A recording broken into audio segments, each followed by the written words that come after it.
Yeah, we have to can't move. The posture has to be correct. Center frame. We got the ladder in the background. Center frame. I gotta get my tie. I love the ladder. What is the ladder? I wanted to get rid of the ladder, and I was told, "No, keep it. It's good for the composition of the shot." You know, the ladder. It adds some like contrast. I don't know. I can't remember what we were using it for. All right. Well, it's just there. In that honor, we're gonna kick this off. Welcome, I guess, to the Ames/ladder/ Adam Demirjian big interview Q&A thing. I guess before we'll get to the main course, we'll start with the starters. So like, my name is Connell. I'm the PRO, public relations person for Ames. You've probably seen me here and there on the channels posting the posters and all the stuff. If we were back on campus, you'd see me skulking around in the darkness, pinning the posters up on the walls, and then getting chased around by the security guards because they don't like when we do that. But you know, we gotta fight the power, and we gotta get the word out. And we also have the brains behind the operation, Jack. Hi, I'm Jack. You've probably seen me being equally annoying on all the channels. I'm the events officer. We just kind of had this idea a few months ago to kind of try do a Q&A thing, as professional as that sounds, and well, we've ended up here. So the only other person from Ames here is Pat. It's me. I'm Patrick. I am the chairperson of Ames. I rally the troops and do the behind-the-scenes janitorial work that's required for the society. And it hasn't collapsed yet, so you must be doing an all right job. But who is this other person in the call? Who is this mysterious Can they stranger? explain themselves in their own words? Who are you? Hello, Ames, and University of Dublin, correct? Dublin City University. Dublin City University, yes. Dublin City are weird. University. My name is Adam Demirjian, of the band Me and Capris, formerly of the band Brave Little Abacus, and I'm here to answer some questions. Thank you all so much for having me. No, thank you for kind of accepting along. I think we're all very excited to have the opportunity to chat to you. Again, I'm kind of, I think just to be expected in any kind of chat or interview with anyone involved in music. But the pandemic, COVID, it's a bit of a nightmare. And I kind of think it's coming up to a year now, so I think everyone's kind of somehow gotten used to it. But I suppose like the first question is just, how have you found the last 12 months besides the existential horror of it all? Well, I feel very fortunate. You know, my entire band lives together, so we've been able to go through lockdowns and life adjustments all together, and I think that I have to take stock in that. I know a lot of people who are in bands or do things like collaborate closely with others. They're not in that situation, so they've had to make like much worse adjustments. I have friends who live alone, and friends and family that live alone, and it has been so much more difficult for them than me, because they're really on their own with it and really kind of adjusting to everything being virtual. But a lot of my day-to-day life still consists of working on band stuff, working on music. I have a day job. It is out in the world. I am exposed to America, I was out of work from like March to June about. That was, yeah. Luckily, I was able to collect unemployment during that time. I did a couple of different virtual gigs, mostly, worked on like home recording and songwriting. And just kind of tried to make the best of it. And then between June and now, I've been back at work to varying degrees of success, and just continuing to do my thing. The biggest change for me is really losing live music. That for me, it's like my band is very, very live oriented. We play at least a show a month. A lot of times more. Yeah. And then not to mention like touring. In that adjustment, I feel like it's just taken its wear on us, which doesn't even compare to a lot of musicians who it's impacted them even more financially. But yeah, I feel like that definitely has to be something that I feel a lot of artists would kind of relate to you on. Yeah. Because live music for both fans and of course the creators is such a huge part of things. Yep. And it just isn't the same doing virtual gigs, but obviously it's the best of a bad situation. Yeah, I'm so happy to be a part of them. The label that put out me and Capris EP, for those who think they're called Disposable America. They're from around here, and they've been doing an incredible job putting on these Twitch showcases. I DJ'd on one on New Year's. It was a really good time. Was that the one where there was the projector on, like, you could see clips from Evangelion in the background? That's one that I did in the, I couldn't even tell you when it is, but that wasn't the New Year's one. That was from a couple months ago. I think that was like the first one I did, yeah. But yeah, Disposable America put that on, and they're really special because it is a group of people getting together to enjoy something communally. But it isn't the same. That's okay. We're adjusting. Yeah. But there is a huge loss for that, and it certainly has taken its toll for a lot of people. And I suppose, like, along with like the emphasis on virtual gigs and virtual music, do you kind of feel like an unexpected, I suppose, benefit, although it feels weird to say that in the context of a pandemic, is that a lot of artists have more time and a bigger opportunity to get involved with their fans and just the music spaces in general? I think that some do. I certainly have been, one way that's impacted me is I think a lot of people who maybe wouldn't have, for example, conducted an interview or something, because why would they do it on the phone, or why would they do it on Zoom? They've kind of found space to do that type of thing because why not? That's all we have. So a benefit that I felt is I've connected with people from far away. For instance, something like this. I don't know if something like this would occur if, we didn't have the inspiration to be like, we have to do it via Zoom. So then it doesn't really matter that we're, 6 hours apart and in different countries, which is exactly pretty cool. So I've definitely felt some of that. I think that for some people, there's a lot of opportunity. I also think that some of that, like, everyone has more time and is inside, so everyone should be like really productive, is kind of like a little bit dangerous. Oh, yeah. So I think it's varying for different people. We like, for instance, us, like sometimes it's just a little bit too hard to like just put your nose to the grindstone and do the music stuff all regular, because there's just a lot going on, a lot to handle. Whereas before it would be broken up by going out or, socializing and then, or going to a show or playing a show. So it varies for everyone. It's super up and down. I mean, I'm very thankful to be getting through it, And I suppose, like, to that, as much as artists are obviously stuck at home and all that, so are the fans, which means the fans might become more, not intense, but there might be more interaction, and that is presumably exhausting, like at a certain point.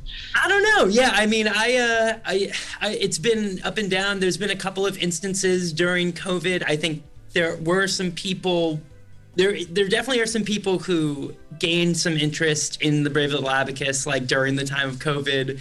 I went through a pretty intense process of trying to get some of that band's discography on Spotify, which which was kind of a struggle. And I could definitely feel that the people who really wanted it to happen had a little more time on their hands. They were like, asking about it a lot. And I was like, I hope it works out. But yeah, and we've yet to even see how that'll translate, like when shows come back or things change. Will people have a little bit more of a hunger for that? And will there be a little bit more activity with things like live music because they've missed out on it for so long. Yeah. Who knows? But and then I suppose this is I think a question that I think anyone can be asked is just, what have you been listening to for like the last, or what music has been getting you through, I suppose, this pandemic, new or old, or I suppose something in between? Yeah.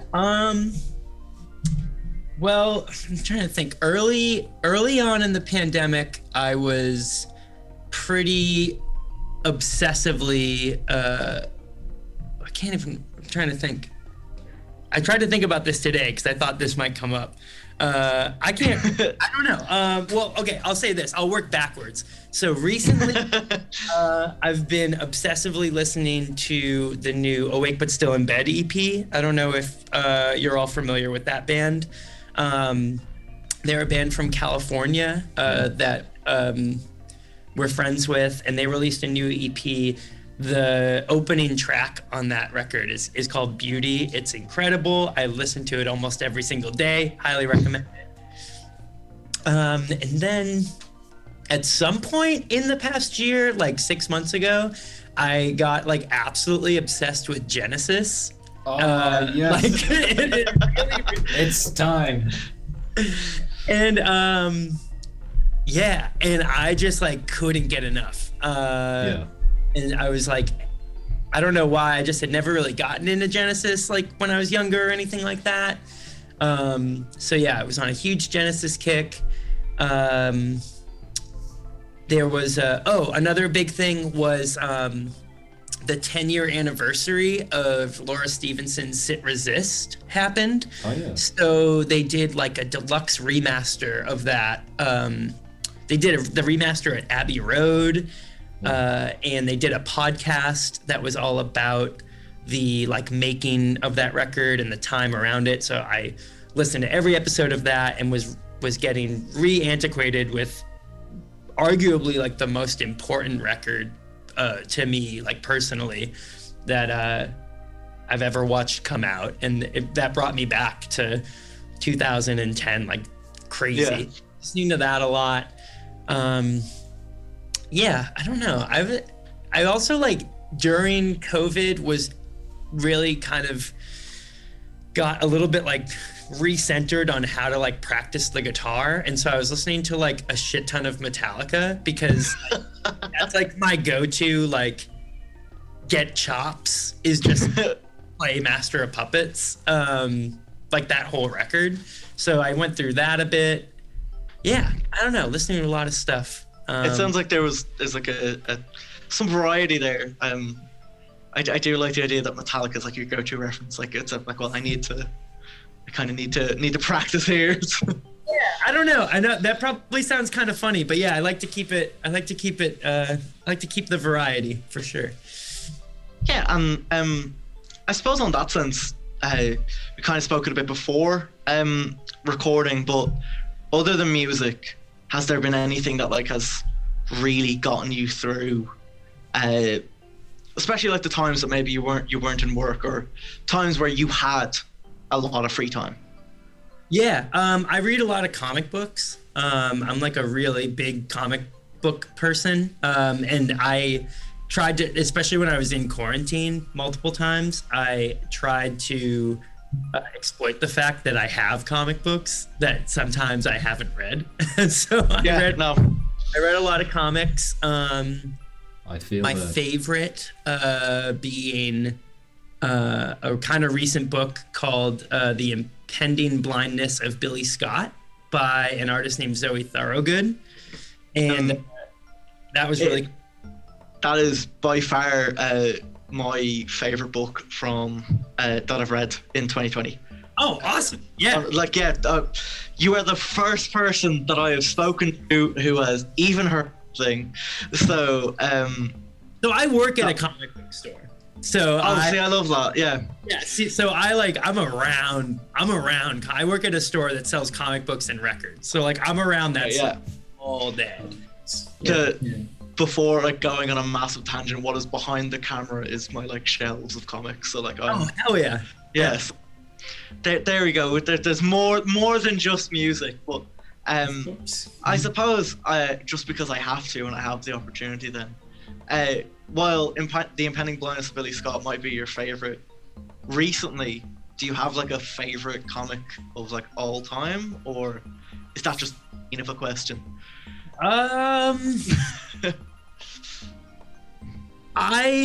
This might be a kind of fill in the blank answer, but my world was pretty rocked when Mr. Miracle came out, the Tom King book. Yeah.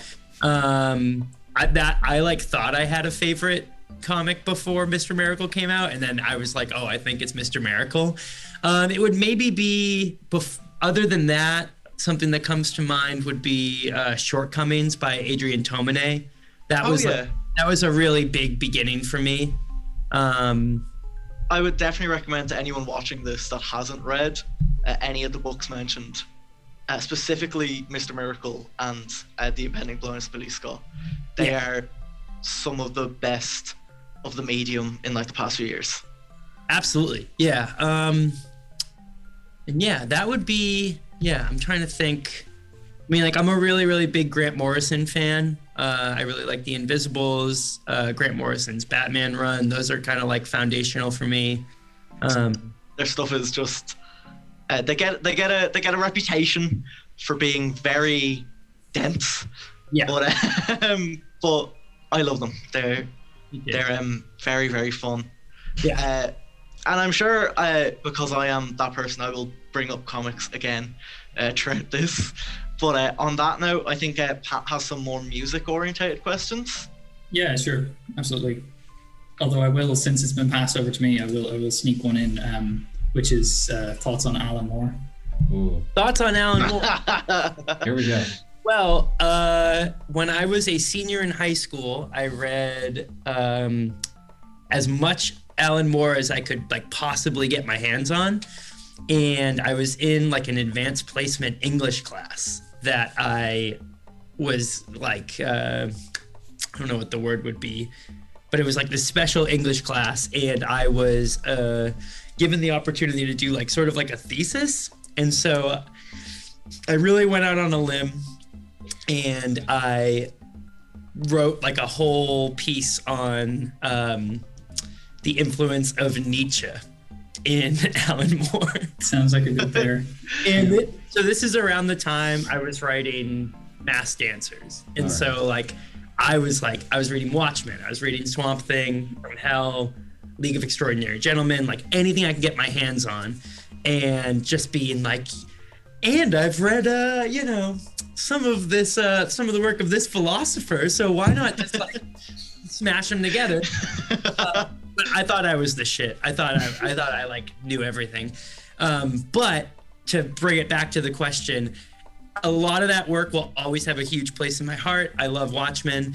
I think The Killing Joke is utter shit. I wish he never wrote it. I think that's like that's a really interesting take that I can't. He doesn't like it either, actually. Yeah. He said can't he even bring myself to disagree. Yeah. That has rocked my world, and pretty sure anyone that is familiar with Batman will probably think that you're like being a heretic right now.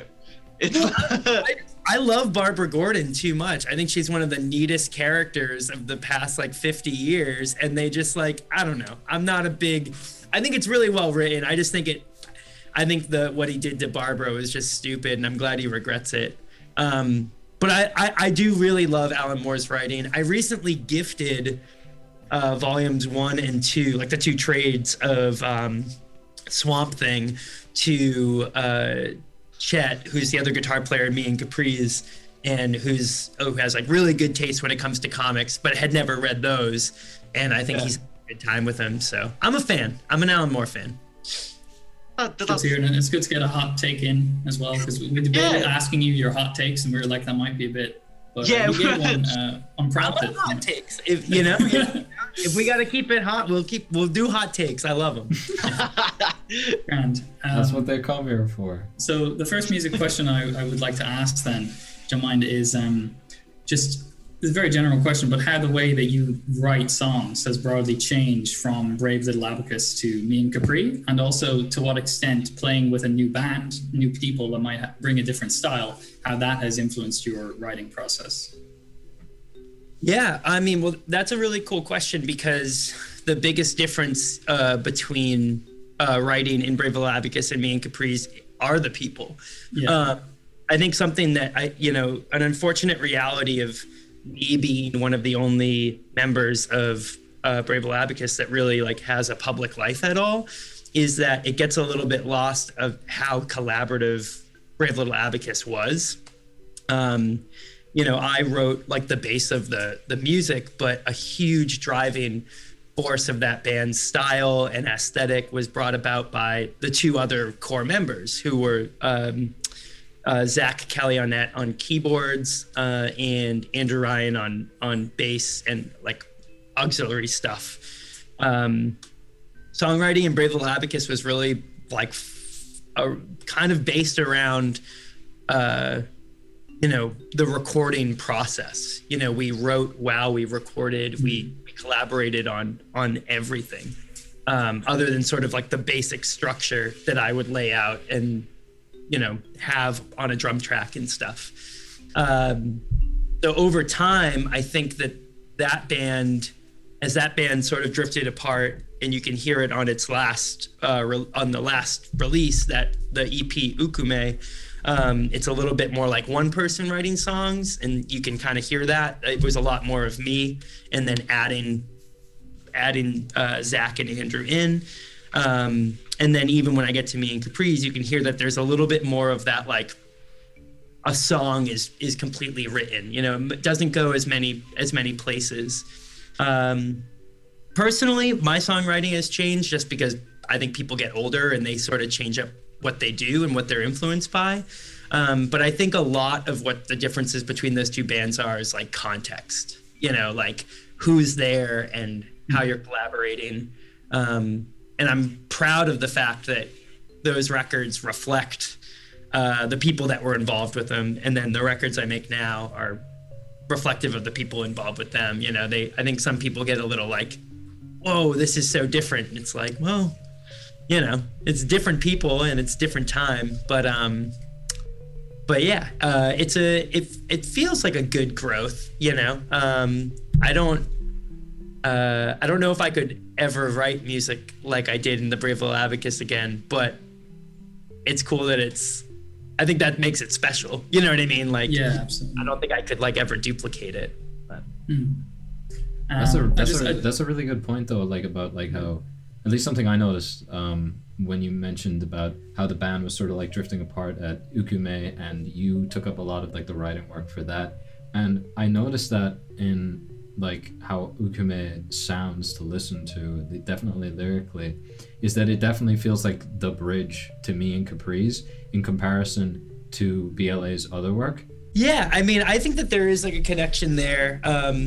It's also like one thing, just adding to that too, I think something that gets sort of lost in the mix is that like in the period between the release of I'm just going to say BLA from now on, Brave Little Abacus, I'm going to shorten it so I don't have to say those words every 2 seconds. In the space between the release of BLA's Just Got Back and Ukume, like all of our tastes changed a lot. And for some people, I think that's like not, that's not very cool. For some people, they like that. That's okay. I'm just putting out the facts. But where we were as musicians making Ukume is a lot closer to where I am now. That doesn't mean that I don't like the stuff that came before it. It's not like that at all. It's just that was a very, very like transformative period. And one reason why was because we started playing shows to more people, and we started playing a lot more shows. And the music I make now has a lot more to do with playing it live than like a lot of early BLA stuff. So I think that there's that too. It's like whether it's written to be performed or whether it's written to be recorded. But yeah, But I think you're definitely onto something with the missing link, you know. So one of the questions that we got from our membership, another one is, one person wanted to know what inspired you to adopt such a distinct and subversive vocal style in Brave Little Abacus. That's a good question. Well, one answer to that is it was kind of hard to do. Brave Little Abacus music was like written without any consideration for my vocal range. I never wrote like around a vocal. I always wrote around guitar or like a riff idea, and I would just sort of go for it. I think one of the like best examples I can come up with that is I wrote, I was thinking about this like actually kind of recently, the song I See It Too, the first track on Masked Dancers, I wrote like very, very quietly, like during an all-nighter, like in my childhood bedroom. Like I just like wasn't going to bed. And I wrote that song and I like demoed it on like an acoustic guitar, just like whisper singing, like very, very quietly. And so when it went to like the high spot, I was just singing it with like what's called falsetto, like doo, doo, doo, doo, like very quietly. And I never sang it full volume until the day we recorded it. Like never had tried to do it. And then I went to like record that song. So it was like all in my head and I like knew how it was gonna go. And I was like, oh, I have to like scream the fuck out of my brain to like get these notes out. And that's not to say that I didn't like screaming. It's just a lot of it was sort of like being young and figuring out like how to use your voice. And sometimes it really worked, and sometimes I don't know if, you know, it would have been cool to kind of hear what would happen if I had a little bit more control over it. So over time, and again, going back to that sort of like ukume is an interesting like changing point, I started to sort of learn to write around my voice around that time and have just continued to like do so since. But that being said, I think that writing out of my range and singing that way gave me a lot of like, gave me a lot of opportunity to be really like emotionally forthcoming and be intense, that I'm glad that people have been able to connect with, for the people that like it, you know? But I definitely just sort of wasn't able to continue to write that way over time, I would say. Cool. So you've mentioned, we just picked up from stuff you've said, you mentioned how going from BLA to me and Capris, and you've adopted a songwriting approach that is more on live performance, in addition, like taking into consideration your vocal range. I wonder if, I'm going to ask here, is a combination of both of those factors, or if it's something else.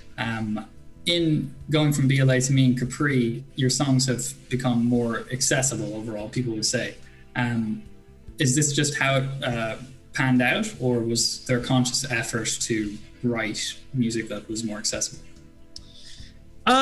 For me, it happened like kind of naturally. Yeah. I think a lot of the, it's hard to say, like a lot of the music that inspired Brave Little Abacus was like pop oriented. I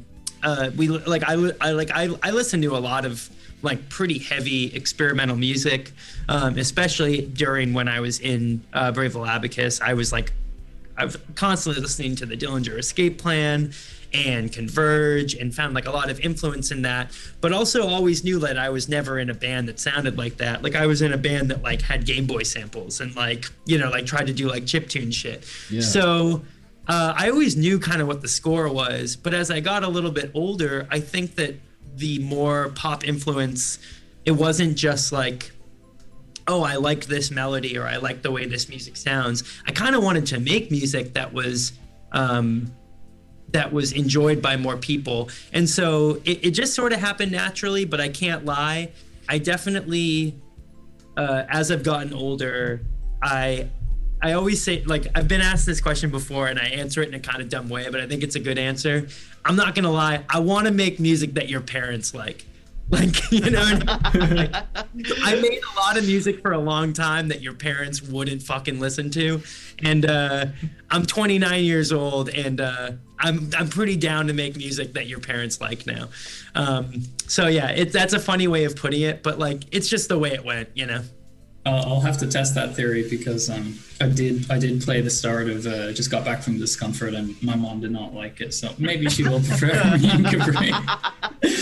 Yeah, it's funny. I like it. Like it's kind of a joke, but at the same time, it's like yeah. I mean, I think when I was a really like intense person in Brave Little Abacus. Like I liked when people didn't like Brave Little Abacus. I still think it's really funny when people don't like that music.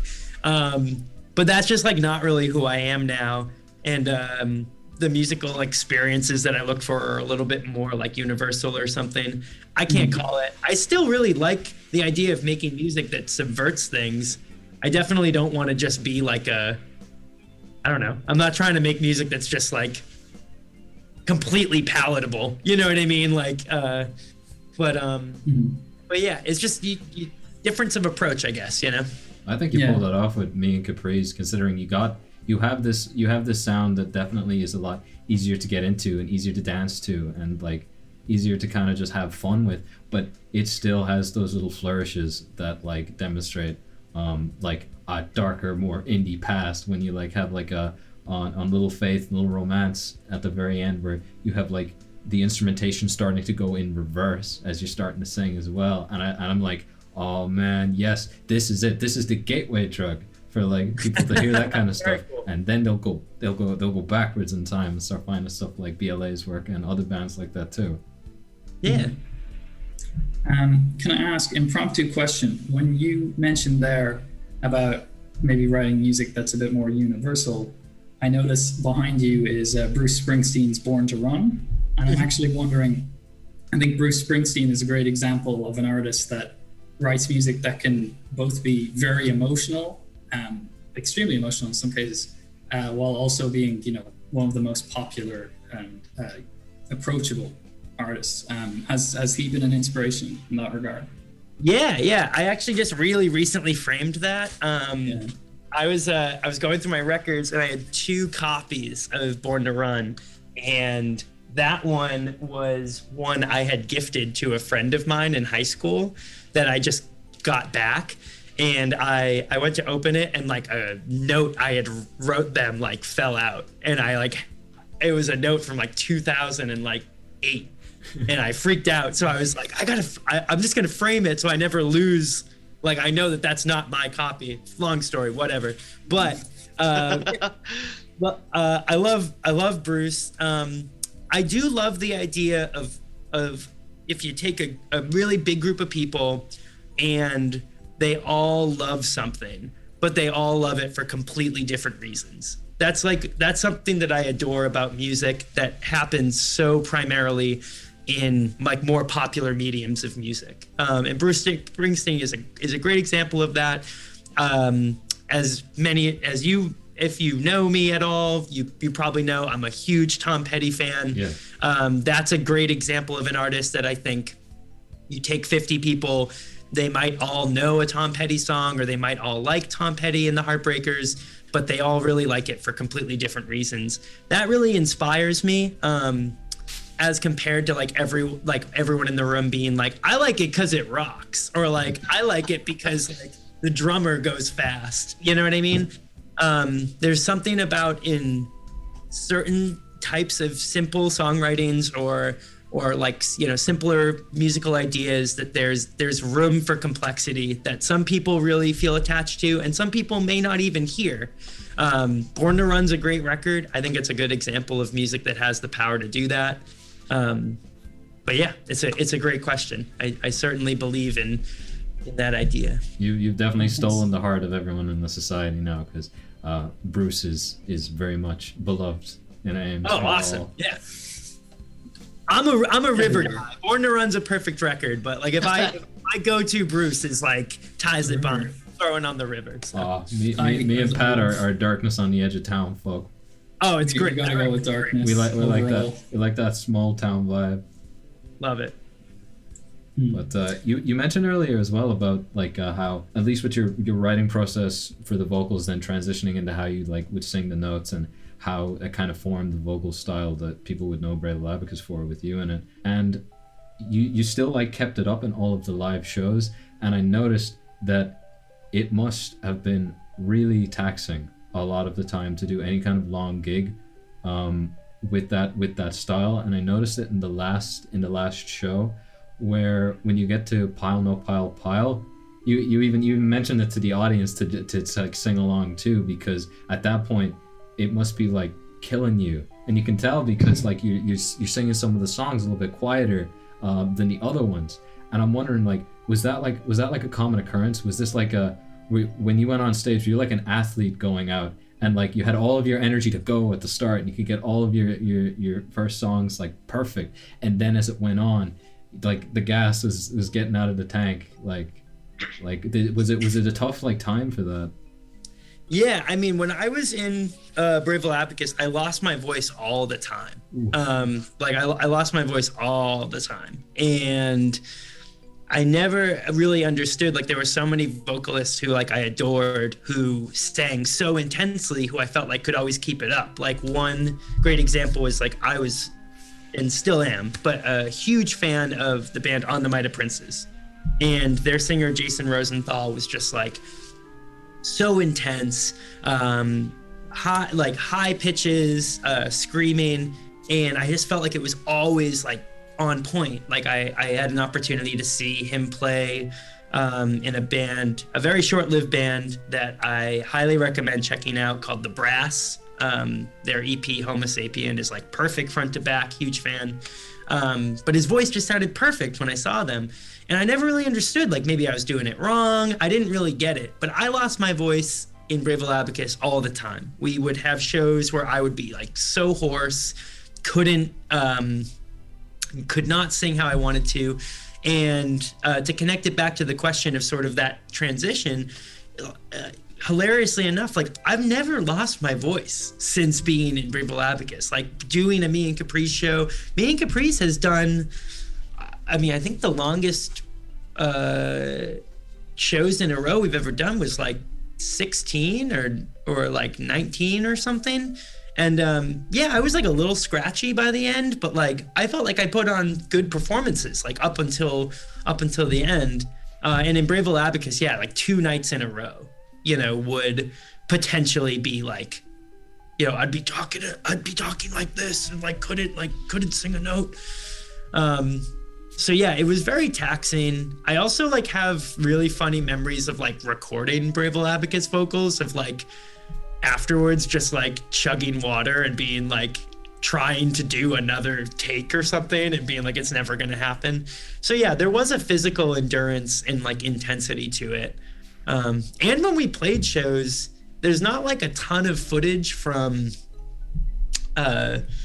when Brave Little Abacus actually was like a band and not on the verge of breaking up. Like most of the footage that's out there is like our last shows and stuff. But when we were younger than that, we also just like went hard. Like there's like pictures of me just like looking like I got out of the ocean, like just like covered in fucking sweat. Like we just, I don't know. And I'd like to think Me and Capris does too, but it's probably a little bit less, All right. Well, that's an important note to take. Like making music for your parents is healthier. Yeah, there you go. Maybe that's true. Maybe that's true. That's the nugget that people need to take with them from this. If they only take one thing, it's that. I would love to make a song one day that I'd see my mom dance to it. That's my dream.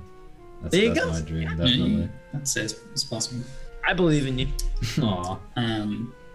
So another question here is that people often say that limitations breed creativity.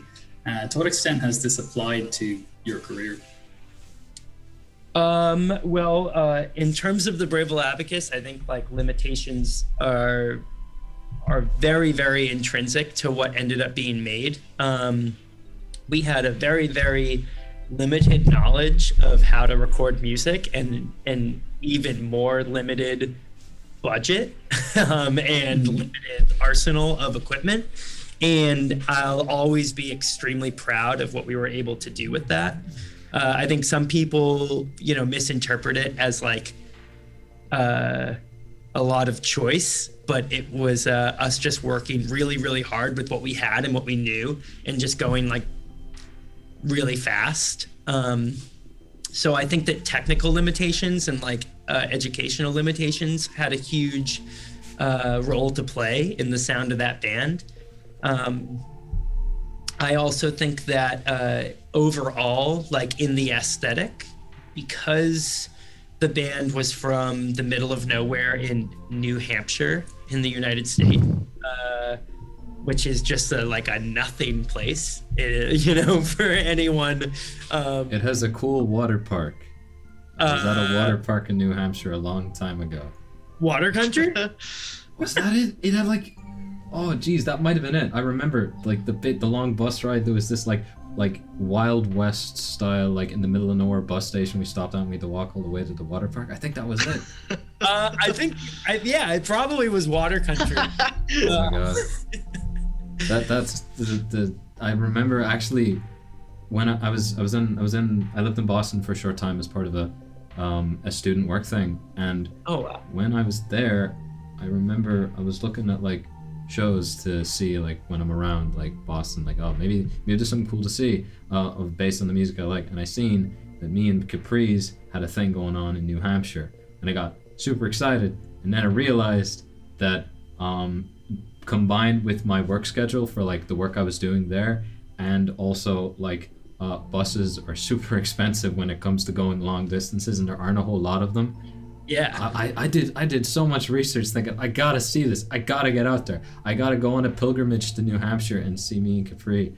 Oh no! I wish we got in touch. We live in Boston. We probably could have like figured it out or something. I was like thinking like in Boston. I was thinking like, oh my god, he like lives in this general area. Like if I bumped into him, I could like give him a baseball and ask him, hey, could you sign this for my brother? Because my brother's also a big fan, and then I'd have like the ultimate gift to bring back from America. So it's like, not only is it a baseball, but it's signed by like your favorite like indie band. Isn't this? You couldn't ask for better. Damn. Yeah. That's crazy. I can't believe you were in this area. That's awesome though. It was around like August 2019. Oh wow. I'm not sure where in New Hampshire it was, but one day maybe we'll have an Ames trip all the way over, and it will be fun. Well, hopefully we'll get over there at some point. If there's ever shows to play again. That'd be great. But yeah, limitations. I was gonna say one thing that I think is interesting about Brave Little Abacus is that we also had like influence limitations. Like, I know like everybody thinks that we listened to like Algernon Cadwallader, but like we didn't. Like we were like, we lived in the middle of nowhere and we like listened to what we listened to. But yeah, like we weren't a part of like a scene or anything. We had some friends in bands that we played shows with, but there wasn't like an overarching like aesthetic community or anything. So I think that that's a limitation too, and to answer the question, benefited us. I think it really helped that Brave Little Abacus wasn't around any bands that sounded anything like it. I think if it was, I don't know if the music would have come out the way it did. We were constantly just really doing our own thing, which is also, it was like a benefit of a limitation, like having no scene or something, Yeah. Can I ask what your favorite DAW is and why? Oh, like DAW? Yeah. Okay. Yeah, I should have clarified, sorry. Well, I use Reason, and I get made fun of this for this all the time. I literally only use Reason. I love Reason. But all of every single thing made by the Brave Little Abacus was made on a student version of Cubase. It was called Cubase SE3. So if I had to pick an all-time favorite DAW, it would be Cubase SE3. No other version of Cubase. The like $50 student version of Cubase, because it was so awesome. I wish that I could like set up an old like Windows 2000 machine to run it again. It was so sick. It was so easy to use. Even though I love Reason, Reason's great. All-time favorite DAW, Cubase SE3. My favorite. I'll take. That was like my favorite thing I heard from any of the other interviews with you on YouTube and places like that. How you described Cubase as at one stage the fourth member of the band. It absolutely was. When I first got Cubase, it was from my guitar teacher who, bless his heart, helped Brave Little Abacus like so much and helped me learn just the basics of recording.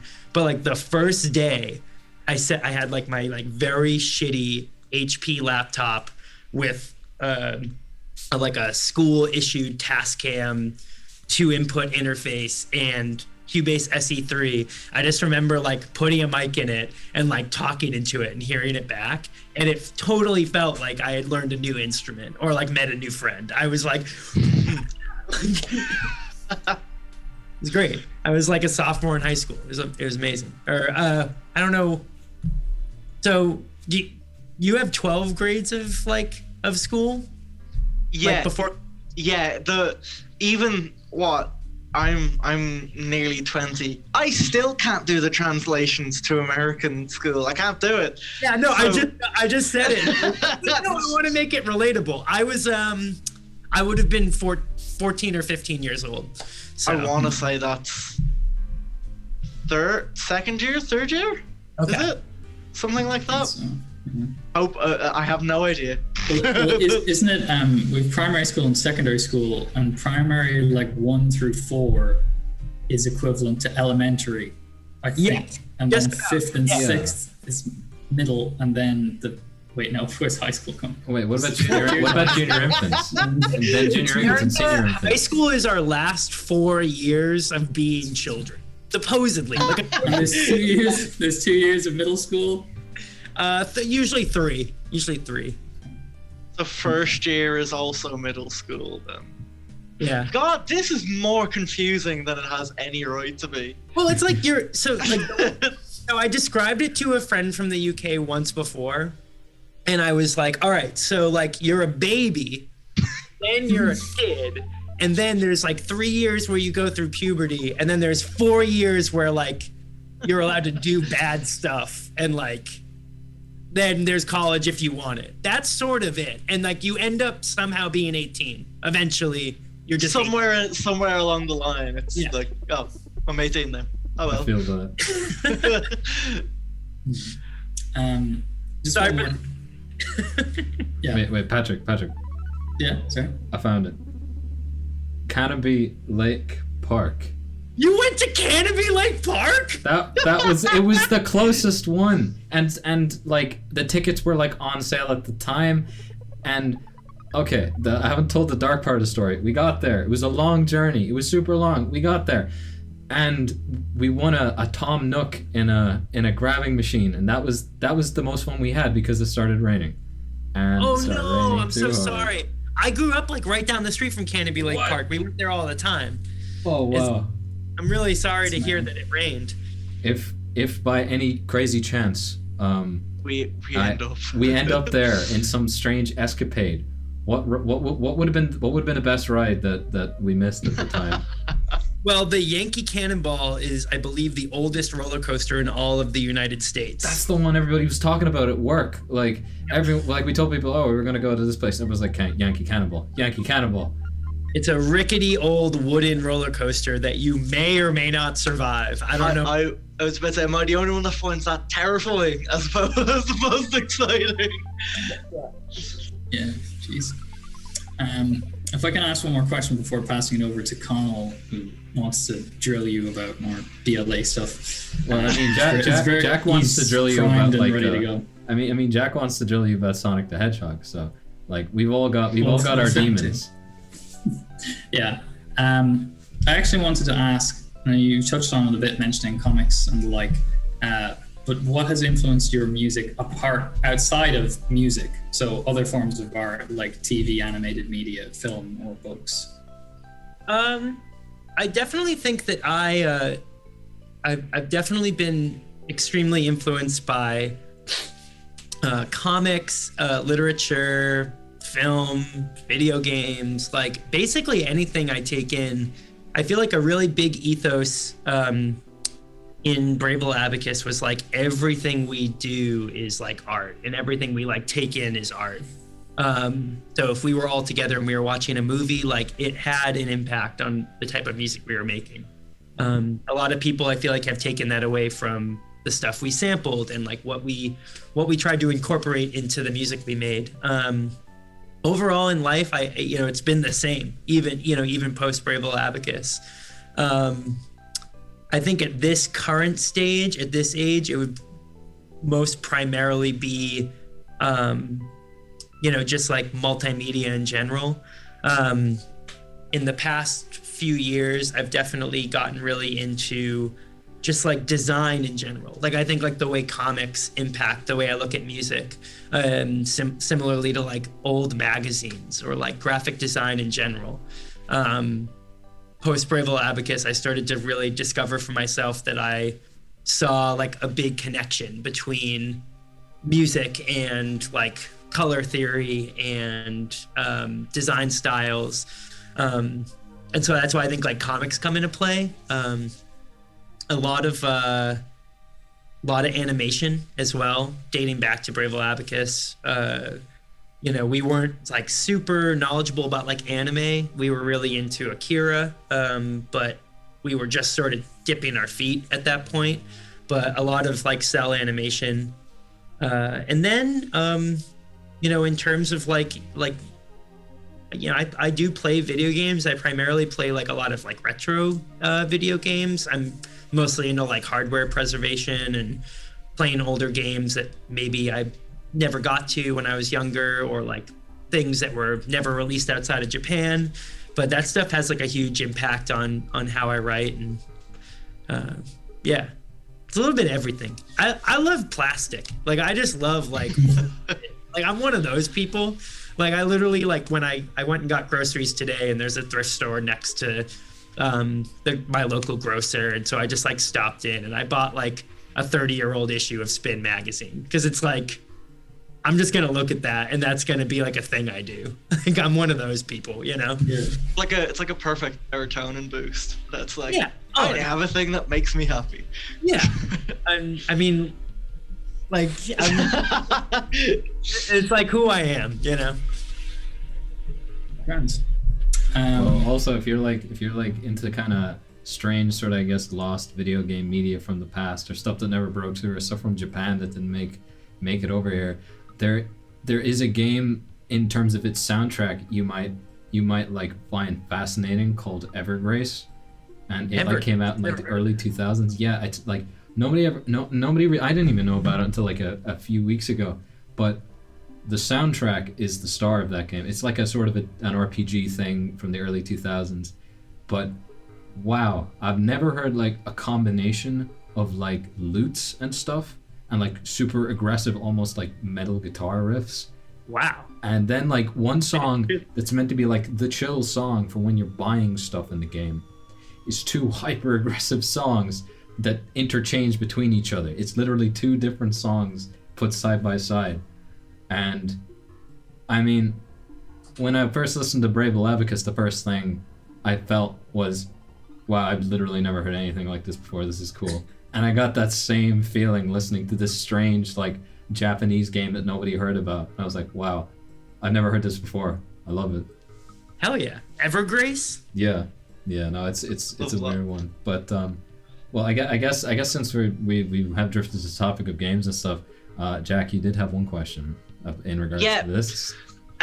In general, when as I said earlier, I'm not one that plays music because it's just a thing. But I like listening to. I try listening to kind of everything, and samples in general fascinate me, and especially samples from video games.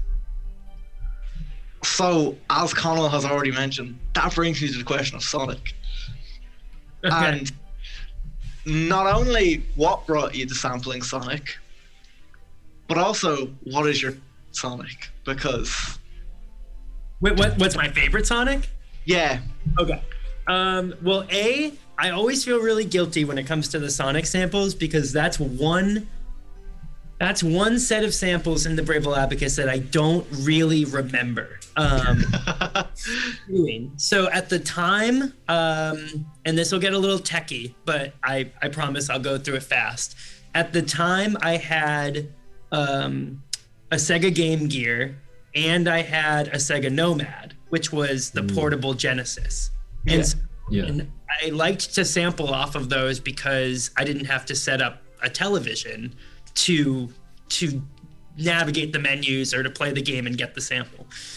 So there's a chance that the Sonic sample is from Sonic the Hedgehog 3 on the Nomad or one of the Sonics on the Game Gear, but I really don't remember it. And I'm guessing the Sonic sample in question is in the blah blah blahs. Yeah.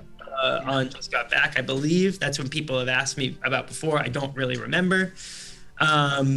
My favorite Sonic game of all time is a drum roll, please, because this is really funny. I am terrified. It's a PC port of Sonic 3 and Sonic and Knuckles. Oh, yes. And I got it in a cereal box when I was like 7 years old. Oh my God. And I played the absolute just like hell out of it. We had just like a desktop, like a Dell desktop with no internet attached to it. And I had that game on it. And I would just I got so good at playing Sonic with like directional buttons and ASW, whatever. I was so good at it. But yeah, Sonic 3 is my favorite one. And that PC port was a huge staple of my childhood. But that being said, even though the game's maybe not the best in the world, when the trailer came out for Sonic Adventure for the Dreamcast, I think I lifted up our couch in my childhood. So the hype around that, I would say that era of Sonic is probably my favorite because the Dreamcast is up there for potentially my favorite video game console. The game didn't live up to the potential. Yeah. Despite everything that you've said about your interests, I was terrified you were going to come out with a 3D Sonic game. Oh no! One of the modern Sonic games. Yeah, I for feel some so reason. ostracized. None of you understand my love for Sonic Adventure. Sonic It's Adventure's cool. misunderstood. I don't know if it gets better than the orca whale going over the Okay, well, the Orca Whale is pretty glitchy, and I remember literally the first time I did it, I didn't know how to control going through it because it was forcing you in one direction and you go in the other. But still, it's like Sonic Adventure and all these early 3D games. It's like a TV show where someone tells you the first 10 episodes aren't very good, but if you stick with it, it gets better. Sure, I didn't have time to stick with it. Yeah, I know. At least from my experience, I have no patience at all. So my experience of that was recently playing Mario 64, and I was like, "This, you're telling me it gets good? You're telling me 2 levels in it gets good or whatever? But then I have to get through this." You gotta See, that one doesn't hit for me because that was the first video game in my house, so I still think that one's perfect. But I'm biased. I'm very biased. No. My thing is, I did power through it, and I do think it is quite good. I'm just not very good at it. so I have my personal thing of it has left. It might be spite that I'm just not good at it, so I don't like it. Is that how that works? Got it. But this bit of lore might be the thing that puts us up there. We can now go toe to toe with the other interviews and podcasts on the internet. We got the Sonic scoop. Sonic on. between this and the Alan Moore takes, I feel like we've got this is our unique selling point. It's It will be the clickbait title. I was about to say you need your clickbait title. You need like your clickbait thumbnail of like, I don't know, Sonic with like a shocked face, and It's just got back from the discomfort, but it's like Eggman walking towards the camera in it. That is some cursed imagery there. So I believe Connell had some questions more specific about BLA and me and Capri. Yeah, and we got this is I guess as well where the bulk of the where a lot of the member questions landed as well. Yeah. And stuff like that. The first one anyway has mostly been answered by other questions in terms of like, and also it's been answered a lot on other like podcasts you've done where we like talk about inspirations and stuff. But I guess another half of that kind of question is like, how does it feel like after like having played such an important part in Brave Little Abacus and seeing its popularity grow over time and stuff, how does it feel to have become the same, like when we're talking about inspirations, how does it feel to become the same inspiration for other groups and songwriters breaking out like around now who take a lot of inspiration from you, like one band is Glass Beach, where their frontman has covered some of your songs before and is like definitely considers the Brave Little Abacus one of their big inspirations and stuff, and lots of other groups do too. And how do you feel about becoming that inspiration that had guided so much of like where you went with your music in the past? I mean, I'm extremely flattered by it. I don't think about it a lot. I really love Glass Beach. That band's amazing. And yeah, like I know that they've expressed to have taken inspiration from Brave Little Abacus, and that means a lot because they're a very good band. I think it makes me really happy. I feel like that's the only thing that I can really say about it, because there's a lot of music that means the world to me that I think is as I don't know what the word would be, maybe like niche or like somewhat unknown as the Brave Little Abacus. And I know that finding it gave me a lot of like joy and inspiration and sort of like direction in what I wanted to do. So I hope that for the people who find inspiration in it, it kind of centers what they're doing the same way, you know? Because when you find something weird that you like, there's not a lot of better feelings than that. You know, when you find something, whether it's like on some weird corner of the internet or like it's in, you know, the dollar bin of a shop, when you find like your thing that no one, like a lot of other people around you don't get, but like you get it, that's the shit. And so I hope that like Brave Little Abacus is that for some people. That's like part of what scares me about like getting it on Spotify and like things like that. And like, I know that a lot of people found it like in their own way and they, you know, like attach to it like that way. And I just hope that I want to respect that experience and what they have out of it.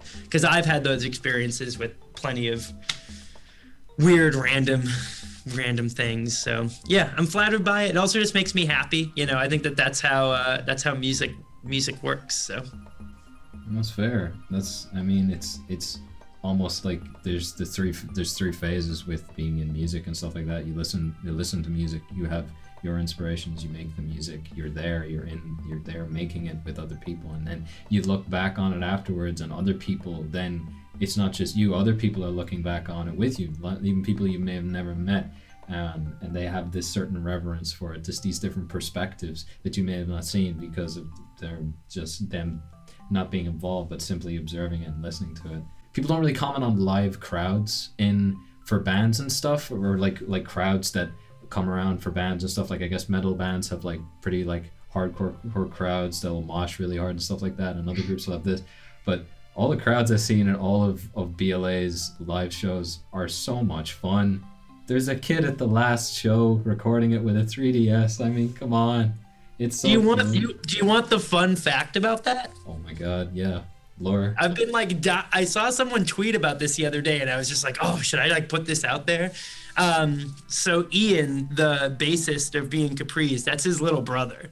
Oh my God. And he's like, So yeah, cute. at the time, I feel like he might be, like he could potentially be like 10 years old or something. Like, but yeah, that's Ian, who plays bass in me and Capris, you know, one of my oldest friends. That's his little brother. Aw. Yeah. I love that. Yeah, but while BLA has that kind of super cool and devoted fan base from the past, you've definitely accrued like quite a notable one over the past few years online. But what amazes me is that they still have that same devotion that I've noticed in the live crowd, but in a different way. Like I had a point listed here in regards to that, how like BLA is like it's like a rate your music and sites like that. It's a darling on those sites. It gets a lot of love from people. But what amazes me is that like I've never seen like the same proportion of people who listen and then like to listen to an album and then come back and give it a rating and review and stuff like that ever before that I've seen with Masked Dancers and Just Got Back. Because like when you look up Masked Dancers like on YouTube, and I know YouTube is only one platform of many, but it has like the full album has 13,000 views. And then you check it out on say like Rate Your Music, where people can give their ratings and their reviews, and it has well over like 3,000 ratings and stuff.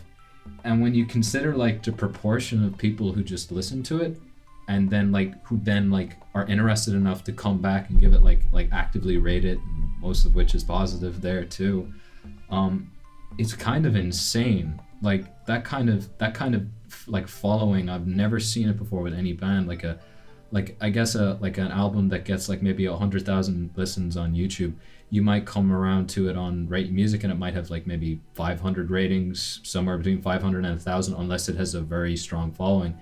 But then I look at that, like 13,000 views, 3,000, that's almost 30% of people are like, this is cool. I want to look more into this. I want to go to a place where I can talk about how like important this is to me. And I love that amazing crowds that you played to in New Hampshire lives on in a way, in spirit, online.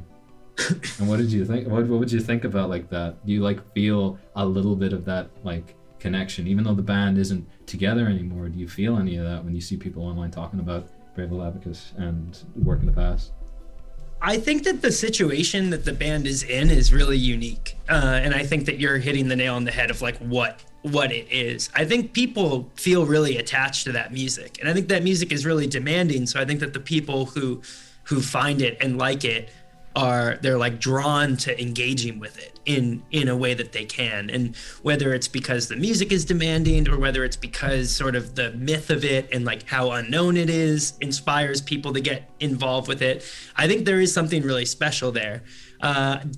All jokes aside, I will say the video footage of Brave Little Abacus on YouTube shows some pretty enthusiastic crowds, but the vast majority of the time that band existed, it played to pretty bored crowds, pretty small bored crowds. I'm not trying to say that to be I don't know what the word would be, petty or something, but it just is I love that like the last show got filmed and that was like the core group of people who like loved the band at the time. But other than that, there were definitely some shows to 10 to 15 people who are like that.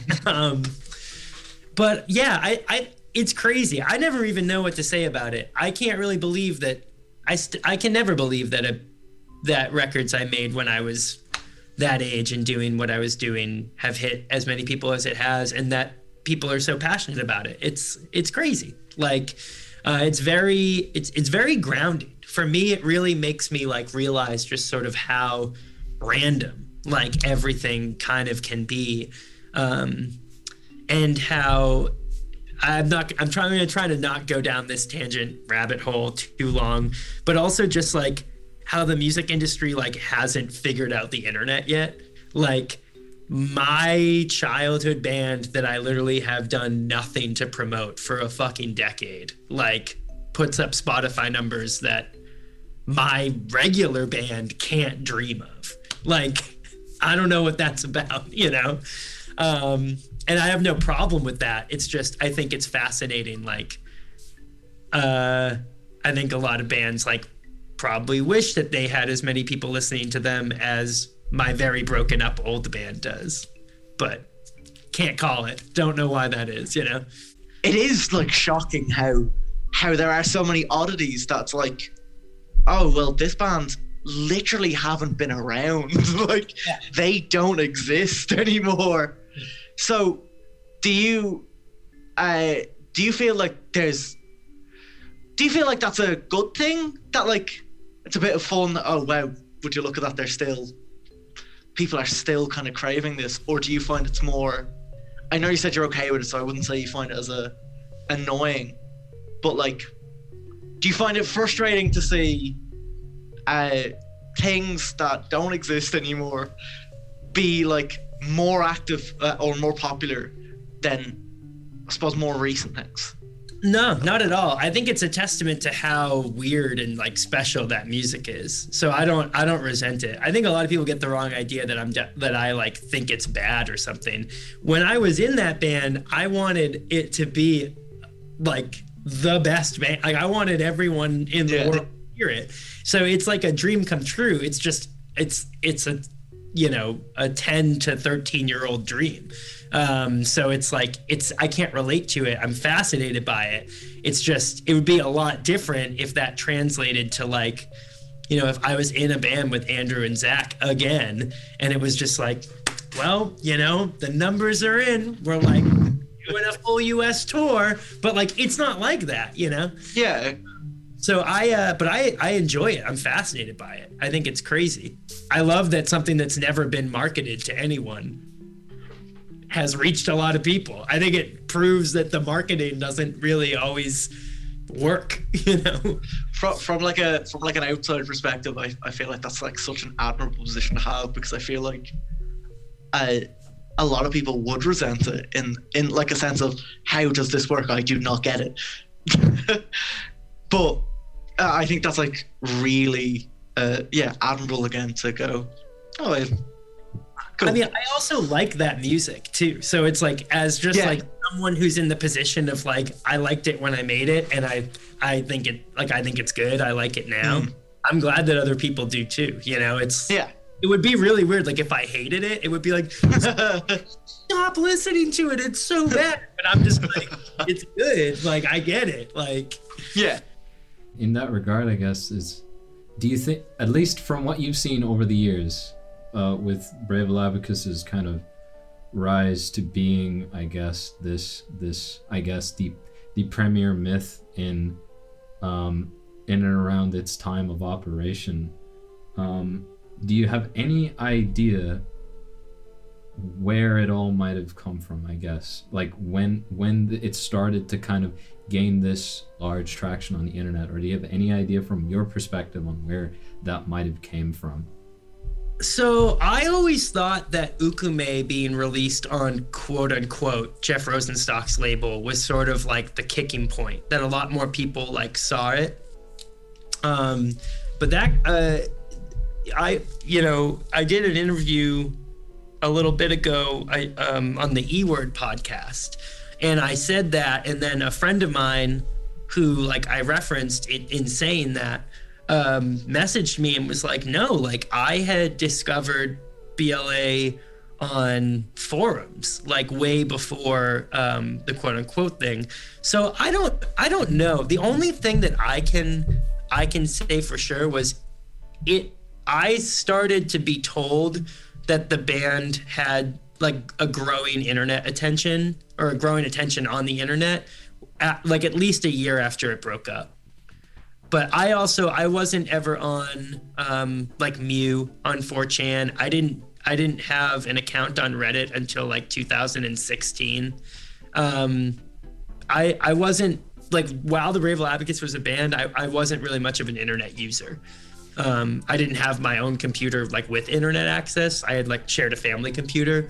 So besides playing like Flash games and like the very, very beginnings of YouTube, I wasn't on many like blogs or anything, or forums. But I think it has to have been around 2013, I guess. I think it was just a combination of factors, but I don't know. It still fascinates me, I guess that's the beauty of it. I guess. Yeah. Oh man, and that's another thing. Well, Brave Little Abacus has its own unique sound. It even has its own unique rise to glory in a way. Rise to glory. I mean, you could view it like that. I mean, you're still around to see the glory. This isn't like a guy who this isn't like a musician who makes incredible work and then passes away, and then this isn't a Van Gogh situation. Like, this is kind of like that. You can see your painting in the museum now, and you can see other people walking up to it and like being like, wow, and like crying and stuff. It's kind of like that one Doctor Who episode where they take like Vincent Van Gogh back in time to see people like admiring his paintings, and like we could like you could be taken to like a gig where a band like covers one of your songs, like the guy walks up and is like, oh, this is one of my favorite songs, and then he covers a song that you've done before, Brave Little Abacus. It must be like, I guess that there might be a feeling to be had like that. That would be a lot. That would be a lot if that happened. I don't know. I would hope that I would react well. I would probably I'd probably be like, I gotta step out or something. But that's crazy. I also have never watched Doctor Who, so I don't know that reference, but I feel like I should. But just putting that out there. That's perfectly fine. It's a good thing Ashwin isn't in the call. Oh yeah, we have a member of our committee is very good at holding conversations about Doctor Who for hours. And okay. The endurance he shows talking about it's amazing. I wish I had that passion for things sometimes. And I feel like now is the perfect time for one of those fan service questions, because I'm pretty sure it's the same committee member who suggested this question. Oh yeah. Okay, that's good segue. Connell, do you want to ask it, or? I guess I'll do the honors. Yeah. Husker Du, yay or nay? Because the Replacements are my favorite band of all time, Husker Du gets a nay from me, because they were like versus one another in Minneapolis when they were coming up. I like some Husker Du. I think Zen Arcade is a good record, but like that band isn't. They're not a big one for me. So I'm gonna have to give it a nay. But you like the Replacements. That's one of my favorite bands. So The Replacements are my favorite band of all time. So that's there you go. It's a win for me. To give some background, we mentioned that like we would do events called Pass the Aux, where every week we present a theme, and the society members, I'm sure they're all familiar with it, they would submit music that fits this theme. This person, like not their music, like music that can be so like released. Anything. So like if the theme is something like sentimental, they might put more emotional music forward that they really like. But when we say that this person puts a Husker Du forward, nearly every time, despite the theme, it's not even that much of like, it's not that much hyperbole. Like, it's honestly, it's admirable, but infuriating at the same time. See, I feel bad because I respect that so much that I want to redact my nay and give a yay. and like, yeah, it's fascinating. It's more fun. I mean, that band's incredible. Like for me, like there are definitely tracks that hit like really, really hard. Like that song, like Something I Learned Today, and what's the why can't I remember it? They have this one song that this band Lifetime covered, and I remember the first time I heard the original, it like blew my mind. It doesn't matter, but yeah, some of it hits for me, and some of it just doesn't. I think they were an amazing band, but it just never has had a lasting impact on me. I do like I like Bob Mould's I like those Sugar records. What he did after those are good. It's all good. It's just not maybe not my thing. So. Nice. But all respect to the massive Husker Du fan in I love your persistence in attempting to get everyone to listen to Husker Du every time. Oh yeah. Well, apply that same thing to Doctor Who as well, and yeah, then everybody knows who it is. But again, Exactly. things wouldn't be the same without them. Yeah. But yeah. I guess back to the stream of BLA lore kind of questions that we were going through. This is one of mine that I thought of earlier, and it was this is just something I noticed and thought was really interesting and like unique to BLA as a band, and it's in how the Buffalo is the very first song in BLA's discography, and it starts with that classic shrill scream, and what I like about it is that scream sort of acts as a bouncer to the rest of BLA's discography. If you can run with it, if you can like take the scream, like the bouncer opens the door and you have all of this instrumentation, you have everything, you have so much waiting for you. You just have to run with the bouncer, let him scream, and then you can see. I like that take a lot. That's fascinating. I think it's a really good point. Yeah. Well, I guess like, was that like I don't imagine it was intentional in that regard, but I guess would you consider that a happy coincidence? Yeah, no, I think that that's a really happy coincidence. I think that that's a really neat interpretation. We were that's Andrew. That's the bassist of Brave Little Abacus. Oh, I see. I didn't know who it was. I know that Andrew does like different backing vocals throughout BLA. Like he did the really cool screamo stuff in no, it's the blah blah blahs. I remember now. So that's my friend Rory. So I Andrew thought that was Andrew. On Brave Little Abacus. No, so that's someone not in the band. That's a friend of ours named Rory. But did Andrew do that in the last show? I remember someone else came over to the mic when it got to that part in the blah blah blahs to do the. No, that's Rory. That's the same person. Oh, I didn't know. I was mixing it up. I'm still like I because they don't have the same online presence as you. I watch the live shows and I'm like looking at them all thinking, okay, that's Zach and that's Andrew, and I'm trying to piece them together. Okay, all right. Totally. No, it gets pretty confusing, but what's funny about that scream on the Buffalo is that Andrew didn't really ever sing in Brave Little Abacus. Early on, we all wanted to like sing things.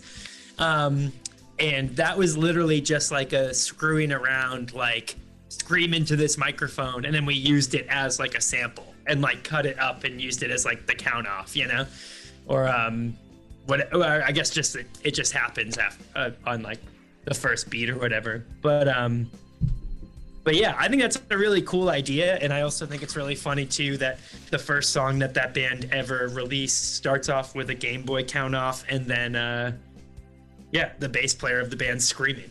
It's quite funny.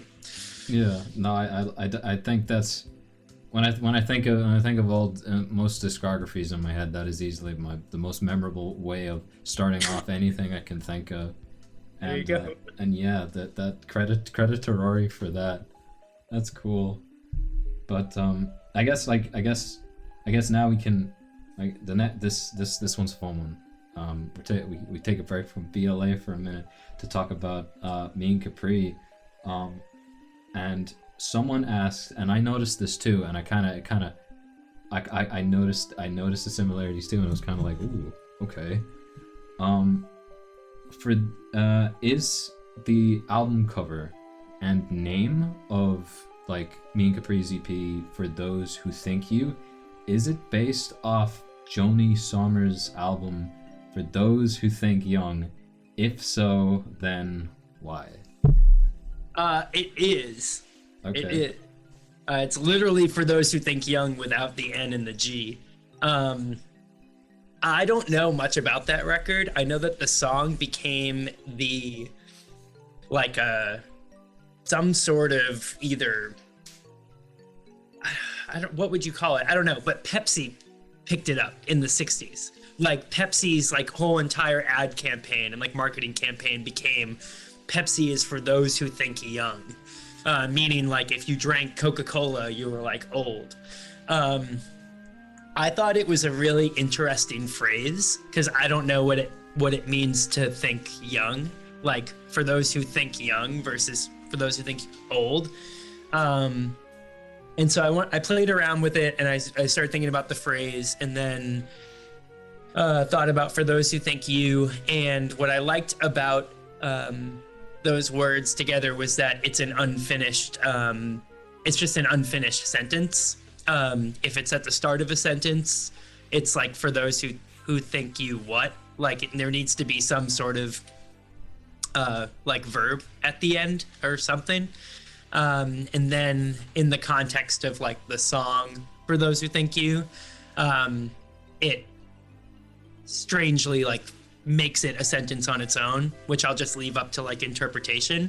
But I just thought it was a really, really cool combination of words. I liked that idea. And then I also, when we did that EP, I really wanted to like base it off of like a vintage record design.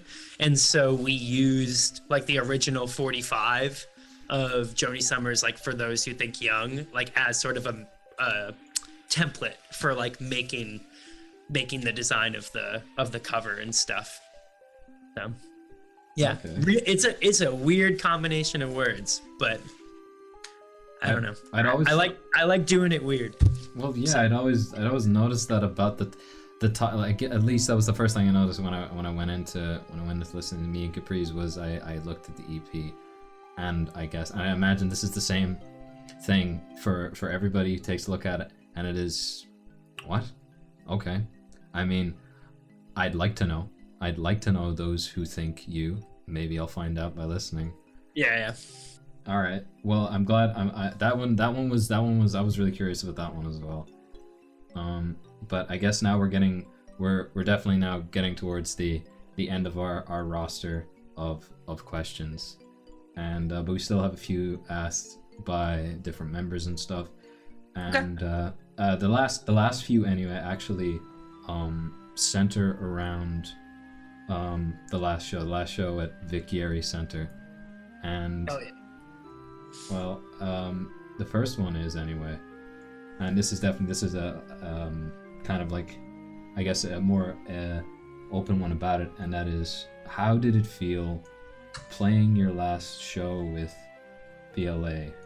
And like, well, there's comments on this question as well. They just said like the YouTube clips sound amazing, and what is the significance of the cover you chose introducing Marcy to close the show with? What's the significance of that as well? I'll say that playing BLA's last show was really, really bittersweet.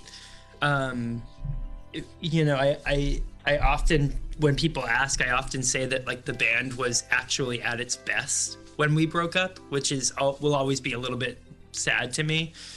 We had just had Nick join playing acoustic drums. We had always played the backing tracks before then, before like that summer or the summer before that.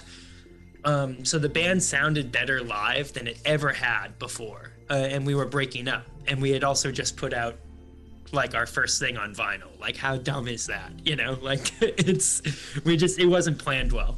So it was very bittersweet knowing that it was going to be like a good show, and we sounded good with live drums, and it was a special night, but it was sad. You know, that band broke up on not the best terms, and going into that show with that entire weekend, because we played a show right before that was recently uploaded to YouTube by the same person, filmed both shows. So we had these two shows, and it was pretty bittersweet. But we were really excited to do them, and we knew that we were going to sound pretty good.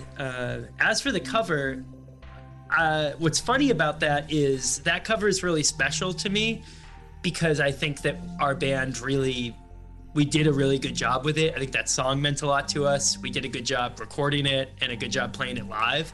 But that being said, the reason why it closed out the last show was simply poor planning.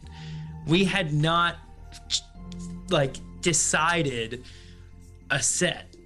like we just hadn't thought it out well enough, and that was the one song that we could do as like a quote unquote encore. It was not planned to be like the last song that like Brave Little Abacus would ever play. It just was sort of, it happened. If I could go back in time, it probably wouldn't be the Ergs cover, like, which was the last thing we ever played. I think it was really fun. I think the video shows that we had a really good time doing it, but I don't think it has all that much significance. But we did love playing that song. I think we had a cool version of it. I think we did it well, but it was definitely poor planning that led us to like, we needed to play another song, and that was the one that we could definitely pull off. So I know that's not the coolest answer in the world, but I think that's perfect. And no, like you put it in that perspective of, I think the most important part about that thing is I kind of when I seen that was the last song, I rationalized in my head, and as you said, in a way this is, I guess, narratively, in one way, one of the best ways to end things, in the sense that people play music and they put bands together and they make things because it's what they want to do, because it's fun, because it makes them happy to do so.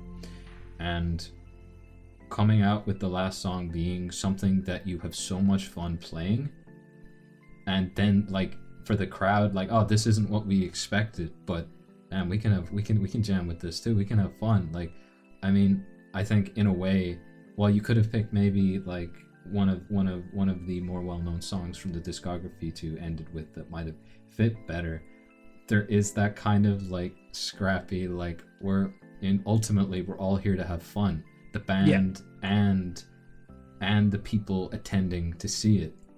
And well, I guess introducing Marcy in a way was the most fitting way for that. So I think that's pretty cool.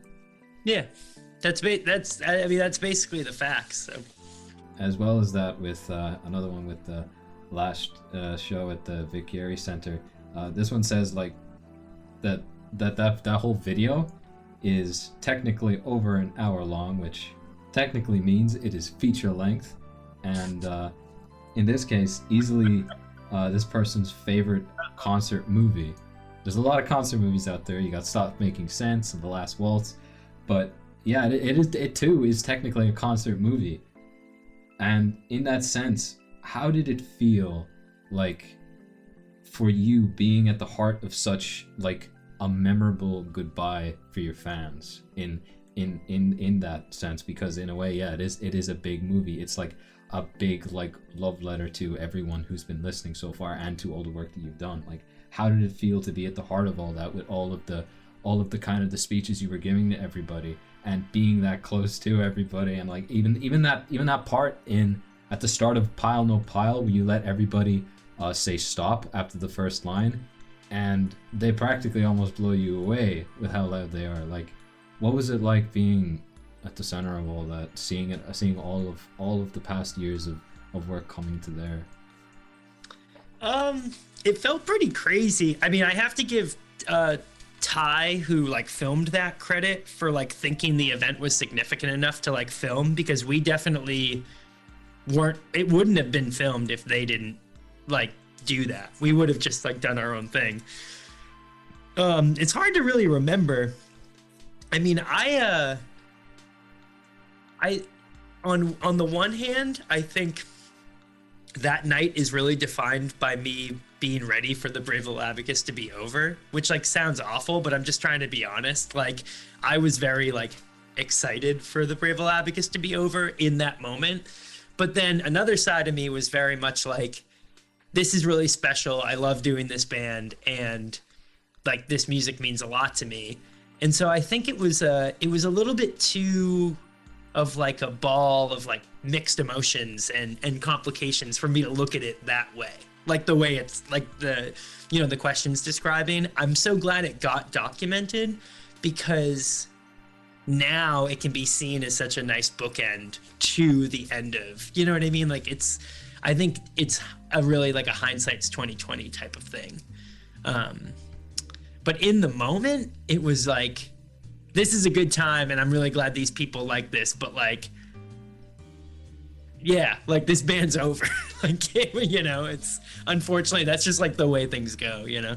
Yeah, but do you take any solace in the fact that the Brave Little Abacus is a rare band with a very defined beginning, middle, and end, where you begun with the EP and the split, and then you had the middle where you had the two albums come out, and you were figuring out like a lot of the most defining parts of what made Brave Little Abacus special, and then it ended with like Okume, like the whole run of live shows you had, and the final one.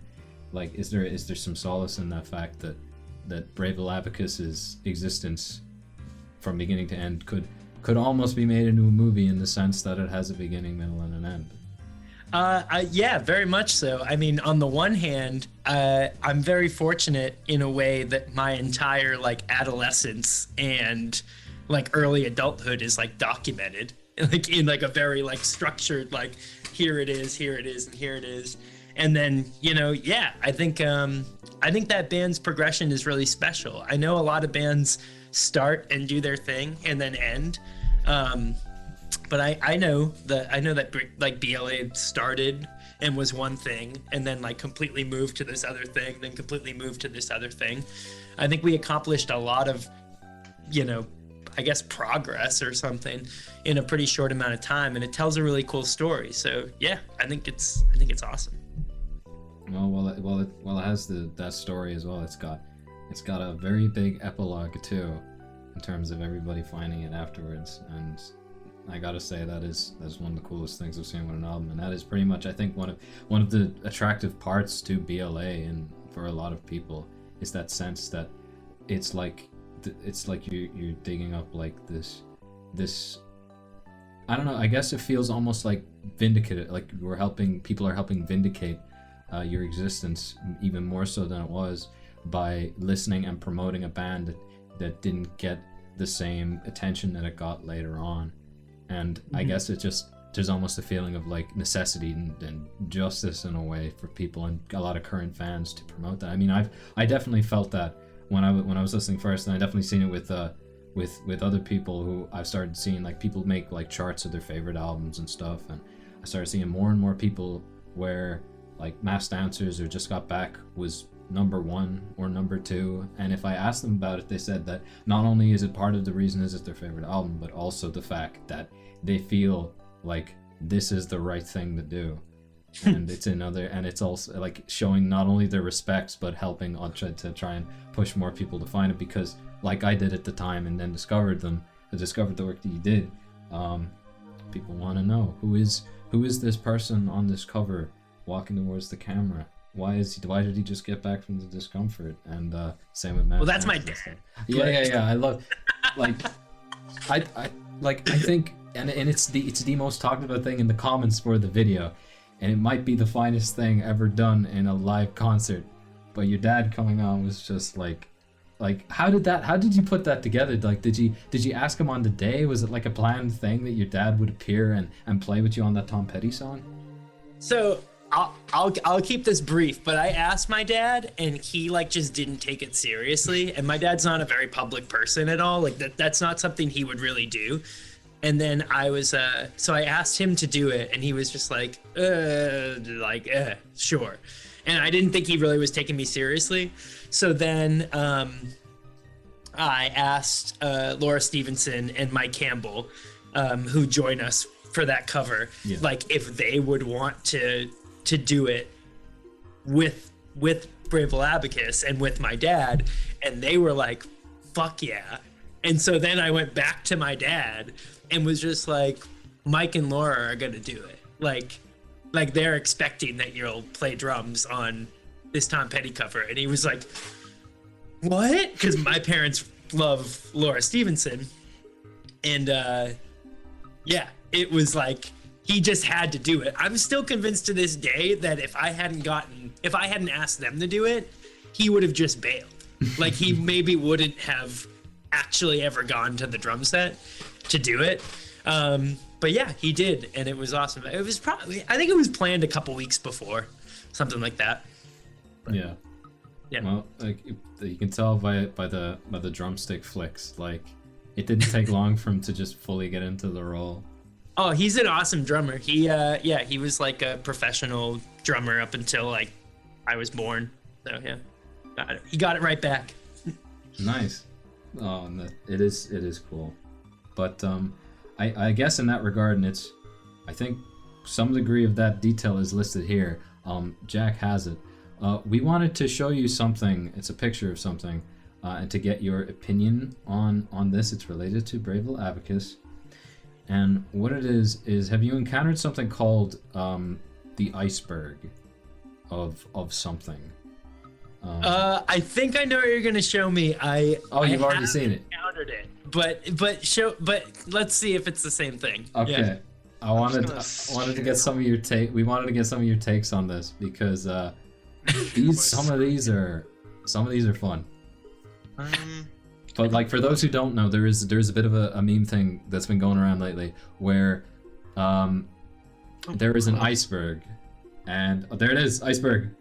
Yeah, I'm hoping. There we go. And for this iceberg, you will see many layers of complexity in terms of like little bits and pieces known about an artist or a band or a franchise, and then it gets deeper, and that's where you get into the myths and the rumors. And there is one. Wait, what is this? I thought you were gonna show me the emo one. Oh no, there's one just for Brave Little Abacus. I found this on Reddit. It's beautiful. All right, so this first one says the media fire link everyone uses, the sick as hell drumstick flip the dad did. Limp Bizkit getting exposure dollars from Ukume. That's just factually incorrect. Limp Bizkit is like making fine amounts of money from what they did, not just from me recording Nookie off of cassette and a bunch of delay. We've already gone over the video of the last show a kid took on their 3DS. The flags for the second EP are still available from Bandcamp. I think that's true because I think they're on Matt Aspinwall's Bandcamp. Yeah. The crustacean on the wall is bisexual and trans. Is that a reference to a lyric? Oh, I guess to the buffalo. There is mention of a crustacean. Oh, yeah. I mean, that song is about like a childhood friend of mine secretly drinking in the bathroom of our school when we were 14, and his sister passing away in an accident. So unfortunately, that I don't really know what the relation is to that, but I believe in all interpretations. Adam Demirjian's astrological birth chart can be referred from the lyrics. I mean, I suppose that you could figure it out from like Wikipedia or something, but I don't really think the lyrics can tell you that. Now we're getting deeper. This is when things get funky. You feel free to skip over any of these ones that seem like a bit of too much to unpack. My favorite one here is the concept of a sentient washing machine. It's just very funny to read in a sentence. I mean, the washing machine in Masked Dancers is probably sentient. The fifth band member is a washing machine. What does this one say? Jeff Rosenstock sold the Ukume waves to Satan in exchange for the Craig Tree Crunch. What the fuck?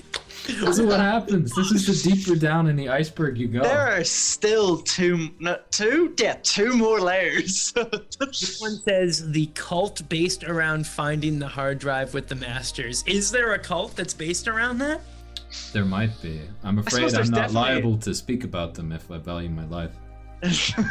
All right, next up, the Malcolm in the Middle samples bootstrap paradox is a Lil Cal level juju. I don't know what does that mean? I know what all of those words individually mean, but as a sentence, it makes no sense. Okay. The Casio Dad cover is a power source for the Pedalport Galaxy Swim Team. I know what Galaxy Swim Team is. I know what Pedalport is too. Pop Spirit Trinity Apocalypse Engine. I don't know what that means, but I like the Castillo Dad cover, and I like those labels. The reference to the buffalo in Don't Come Around Here No More is Adam Demirjian stuck in a time loop and crying out for help. All right, this was brought to my attention within the last year. I didn't know that those two songs shared a lyric. So just putting that out there, I didn't. That was news to me. Quantum Entanglement with Glass Beach Band. I mean, I would like to hang out with them. I've only ever interacted with them on the internet. It'd be cool to hang out in real life. If that's Quantum Entanglement, sign me up. Just read the first one of the next layer, and I love it.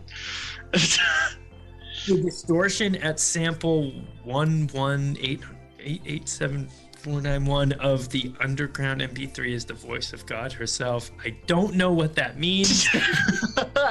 Yes.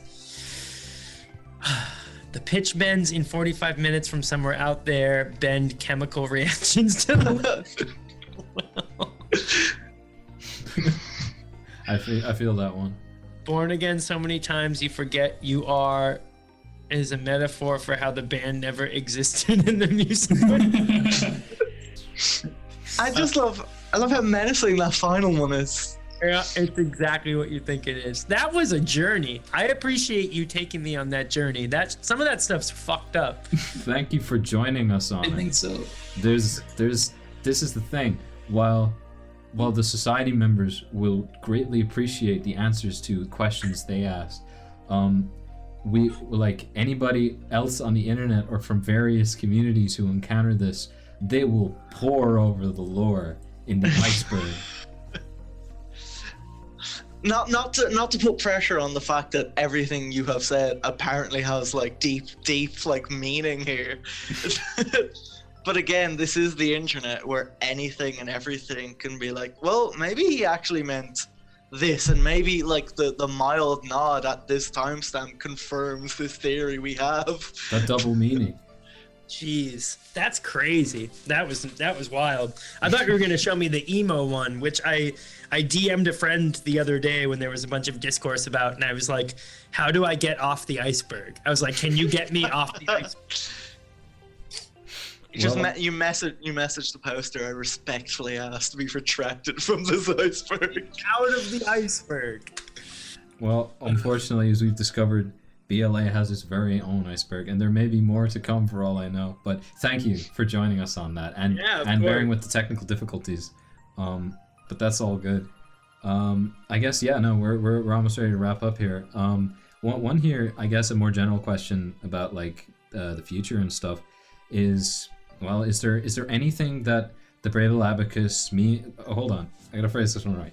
That the Brave Little Abacus, me and Capris, Adam Demirjian shared universe could potentially expect in the future? I expect more me and Capris. More me and Capris is coming, and all I'll say about Brave Little Abacus is that we had some ideas, but we're in a pandemic, so we'll see what happens. But we had some cool ideas.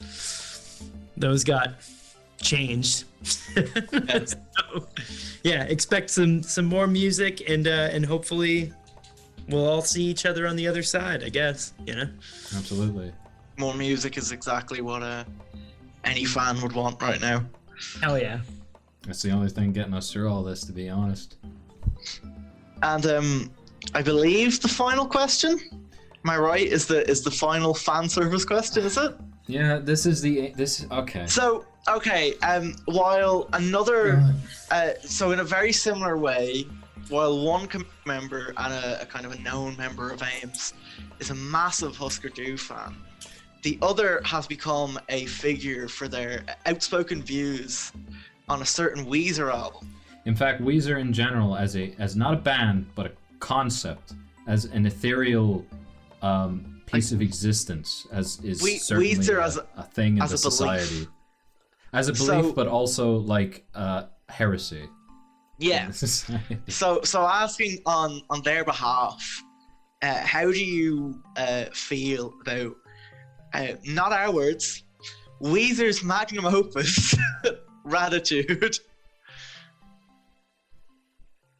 Raditude? I've never listened to fucking Raditude. Oh, thank God. Oh, thank God. We don't have to go down this rabbit hole. That is the perfect answer that we could ever ask, because out of every Raditude. out of every Weezer album that you could like idolize, I thought I was gonna get asked like my opinions on Pinkerton and living with the nope. the mental gymnastics of it changing your life, but also being so fucked up and having to go through that when you're like, 25 years old. No, I've never listened to Raditude. I saw Weezer live like 2 years ago with the Pixies, and they did like a medley of like of so many of their old songs, and they covered Toto and Miley Cyrus, Ooh. and they covered something else. Oh, they covered "Take on Me" by Aha, Oh, yeah. and I was like, I was ready to go home. So I'm sorry to that member. No, I've never listened to Raditude. I know that's the one with the dog on it. I've never listened to it. I feel like although it's a sorry to them, it is a. I think the rest of us would be very grateful for that answer, because The Look at best that part of that disco. album is the dog on the cover. He's having a fun time at least, There you go. Actually, that could be that. I think that'd be a better final question in a way. Cats or dogs? Dogs. oh Yes. yeah. All right. 100%. Kansas is a dog society. Yeah. Dog sock. Dog sock. Yeah. Well, I guess that is it.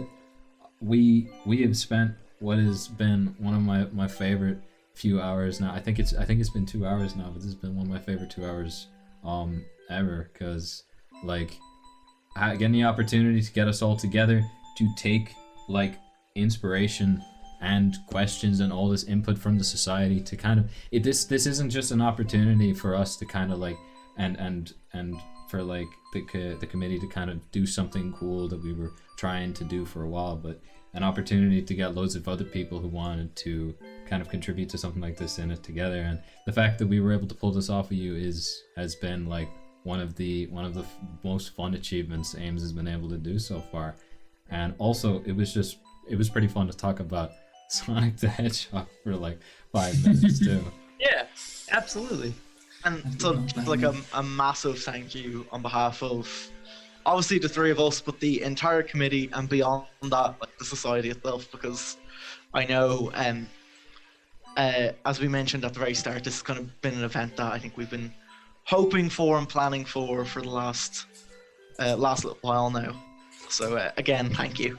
It was my pleasure. Honestly, thanks so much for having me. It was I love so many good questions, and I'm glad that the org is doing well, and y'all were a blast to hang out with for a couple hours. So Well, Thanks, thank William, you. man. Well, you gave us this opportunity, and we really appreciate that. Thank you for having been so cool up until this point and having all this talk with us too. Like, Yeah. this has definitely been a quality 2 hours. And thank you for going to the Iceberg with us. That was a trip and a Thanks half. for enduring the iceberg and Raditude question and any of the other double questions that came up.